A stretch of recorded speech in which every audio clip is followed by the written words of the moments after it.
Olá, eu sou Cesário Candi, sou dramaturgo, sou ator, sou produtor, sou animador cultural e sou um dos fundadores do coletivo teatral CIA de Arte Popular de Duque de Caxias, Rio de Janeiro.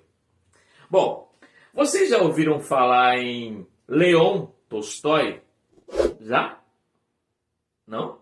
Bom, Tolstói é um escritor russo, autor do livro Guerra e Paz, um clássico da literatura universal. E Tolstói tinha uma dica, ele dava uma dica para os jovens escritores que estavam começando nas palavras, ele tinha uma dica para quem estava querendo escrever o seu primeiro livro. Ele dizia: se queres ser universal, comece por pintar a sua própria aldeia. Bom, eu não sei se ele falava dessa maneira, porque eu sempre imagino que quem nasceu em 1828 tivesse esse jeitão assim, meio impostado de falar. E falando do meu quintal, para falar um pouco do mundo, segue essa dica do Tolstói. Serão 3 vídeos, 3 encontros, 3 episódios, um bate-papo, como vocês preferirem. São depoimentos, memórias, reflexões, vivências sobre o meu processo dramatúrgico calcado nos saberes e fazeres da cultura popular. Sejam muito bem-vindos. Este é o nosso primeiro encontro.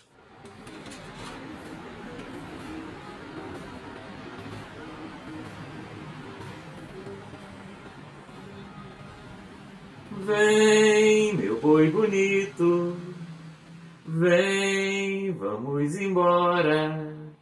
Já deu meia-noite, já rompeu a aurora. Vem, meu boi bonito, vem, vamos embora. Já deu meia-noite, já rompeu a aurora. Bom, não se preocupe que eu não sou cantor. Mas essa cantiga permanece na minha memória desde quando eu era criança.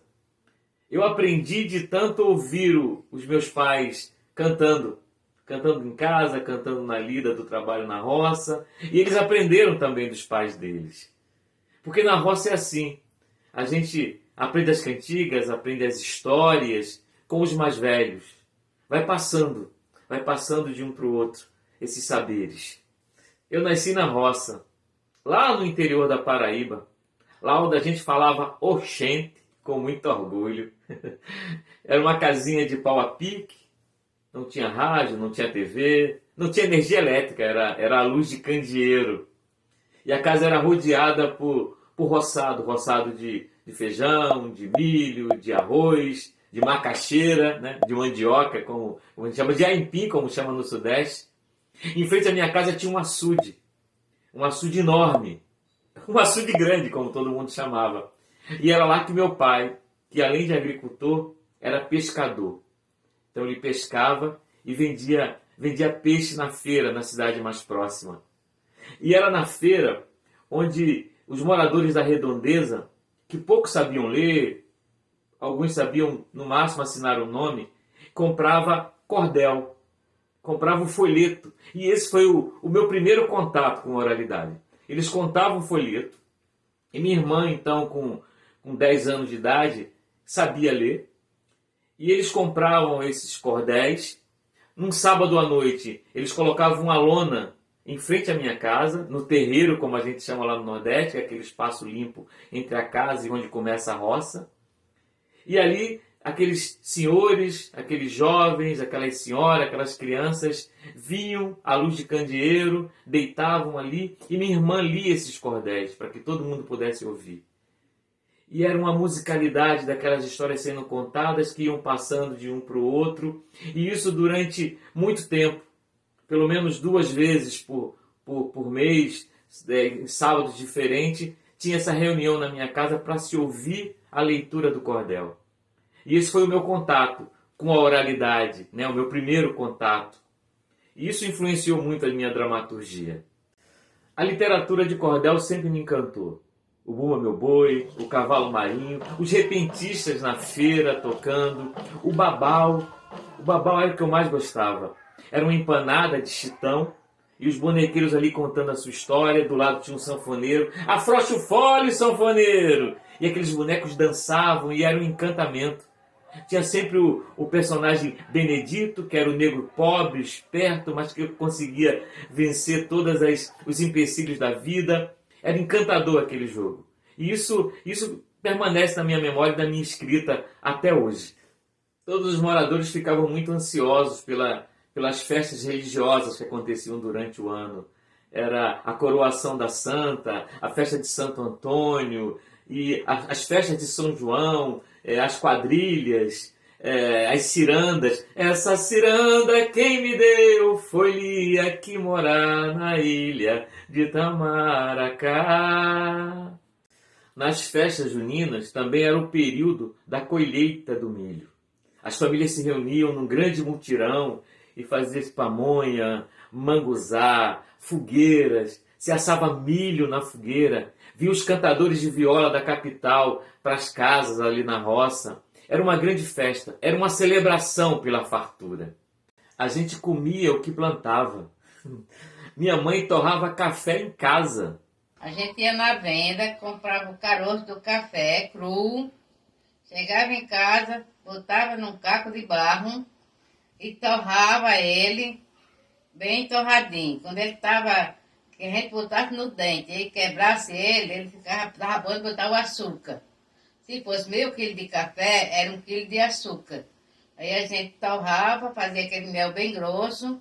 Aí quando ele saía do fundo do caco, ficava saindo do fundo do caco, a gente tirava ele e despejava no chão. A gente tirava, botava ele no chão em cima de uma cinzinha.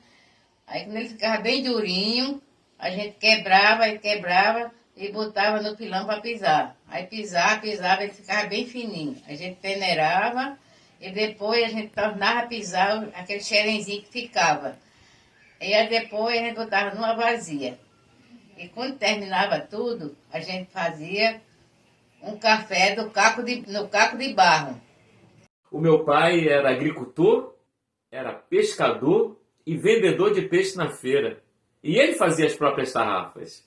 Começa com agulha, depois com uma palheta, a linha 25, aí faz 12 palmos com 12 carreiras de crescença, aí faz o saco com linha 30, aí bota o chumbo. Nos meus 11 anos, a gente não morava mais na roça, a gente já morava numa cidadezinha próxima chamada Mari. E foi na Igreja Católica que eu tive o meu primeiro contato com o teatro, com a dramaturgia, com a escrita, com essa carpintaria teatral. Eu fui convidado para fazer uma representação. Representação era como a gente chamava teatro lá na igreja. E era um alto de Natal. E a partir daí, de conhecer essa escrita, eu me habilitei a escrever minha primeira peça. Era uma peça curta e foi realizada no colégio que eu estudava, na escola, né?